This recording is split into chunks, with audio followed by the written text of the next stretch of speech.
there are a lot of ways to label and call base defense. And one of the things you're going to learn from our standpoint is less is more. Defense can get very complicated if you're looking at every player, all 11, each one of their movements, alignments, adjustments, all those type of things. So we try and boil things down to help the play caller, right? 75% usually of every game, your defensive coordinator is going to call a base defense, right? It's either an even defense or an odd defense. We're first going to look at what we would call a base defense that's even. There are only two things that I cared about when calling a game, and that was numbers and angles. This gets discussed often on Twitter. Numbers, angles, grass. Grass is actually, if you're a flex bone, midline, inside veer triple team, that if all things are equal, work the grass. Not that you don't need to think that way in terms of a traditional 10, 11, 12 personnel offensive set. Numbers and angles are all that matter.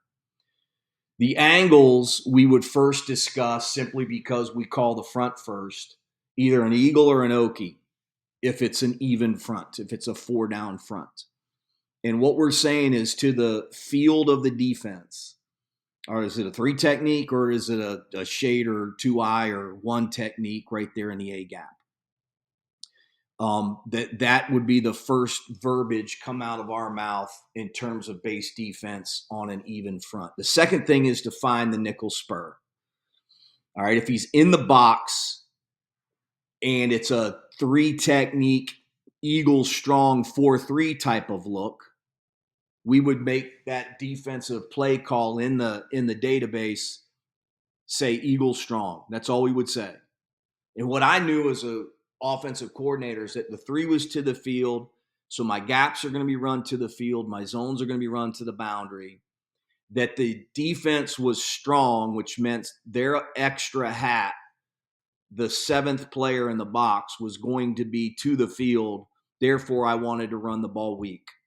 And then I was able to make what I thought was a good attacking play call away from where their extra player was and with good angles.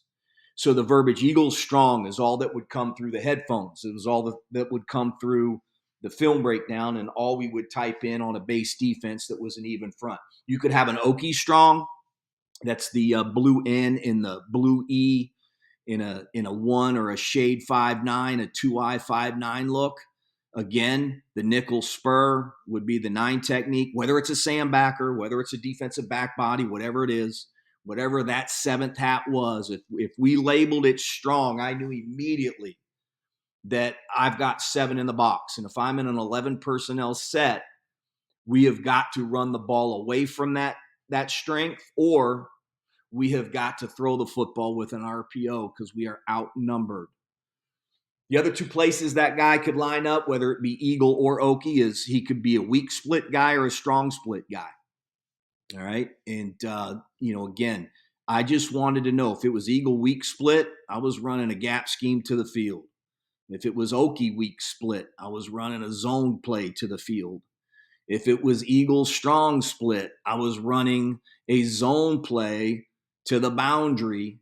And if it was okie strong split, I was running a gap play to the boundary. Again, simple defensive identification. Eagle or okie, that's going to be your angles. And where is the nickel spur? Is he strong? Is he strong split or weak split? If I knew those 2 things, it gave me a much better chance to call a football game and attack a defense instead of just pick the next play hoping it spits.